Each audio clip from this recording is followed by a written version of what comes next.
వైష్ణవ్ అందరికీ. Only Hindus, Buddhist, six can claim to be schedule caste. Conversion to any other religion scraps SC status. Supreme court ఇది ఇవాళ supreme court ఇచ్చినటువంటి తీర్పు. దీనికి అర్థం ఏంటిది అని అంటే, హిందువులుగా పుట్టిన వాళ్ళు, బుద్ధిస్టులుగా పుట్టిన వాళ్ళు, సిక్కులుగా పుట్టినటువంటి వాళ్ళు మాత్రమే షెడ్యూల్ క్యాస్ట్లో ఉన్న వాళ్ళకి రాజ్యాంగబద్ధమైనటువంటి హక్కులు అన్నీ కూడా వస్తాయి. అది కాదని చెప్పేసి అని సొంత మతాన్ని వదిలిపెట్టి క్రిస్టియానిటీలోకి మారిన ఎవరికి కూడా ఈ హక్కులు వర్తించవు. As simple as that. ఏంది అని అంటే, మతాన్ని మారినోడు, మతం అమ్ముకున్నోడు కన్న తల్లిని అమ్ముకున్నట్టే, కన్న తల్లి యొక్క పాలు తాగి రొమ్మును గుద్దినట్టే అని చెప్పి సుప్రీంకోర్టు ఇట్లా చెప్పిందనమాట జడ్జిమెంట్. ఇప్పటికైనా అర్థం చేసుకున్న వాళ్ళు ఏం చేస్తున్నారనంటే, మళ్ళా మాకు రావాల్సిన బెనిఫిట్లు వస్తలేవు, అయ్యో మేము అనవసరంగా ఎందుకు ఈ ఎడారి మతంలోకి పోయినామని చెప్పేసి అని గర్వాపసి. అంటే మనం ఎవరైతే ఏదైతే పుట్టిన మతం ఉందో, సనాతన ధర్మం ఏదైతే ఉందో దానిలోకి మళ్ళీ వస్తున్నారు.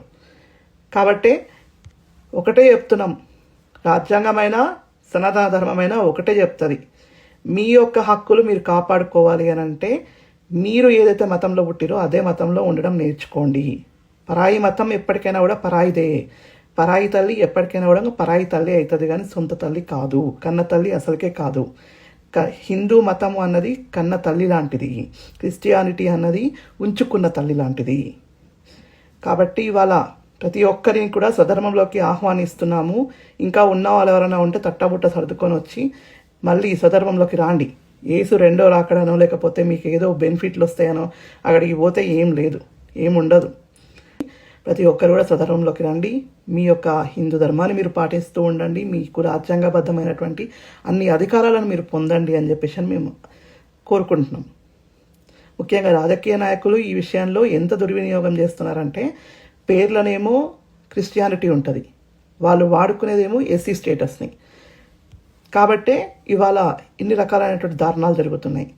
ఇష్టమైనట్టుగా మన దేవీ దేవతలను మాట్లాడుతున్నాడు, అడ్డగోలుగా మాట్లాడుతున్నటువంటి వీళ్ళందరినీ కూడా ఇవాళ ఎస్సీ సర్టిఫికేట్ వాడుకుంటున్నటువంటి ఈ ఎంపీలు ఎవరైనా ఉంటే కూడా వాళ్ళందరినీ కూడా ఈ పదవులకు అనర్హులను చేసి వెంటనే బర్తరఫ్ చేసి వాళ్ళ ప్లేస్లో మళ్ళీ కొత్తగా ఎన్నికలు పెట్టాలని చెప్పేసి డిమాండ్ చేస్తున్నాం.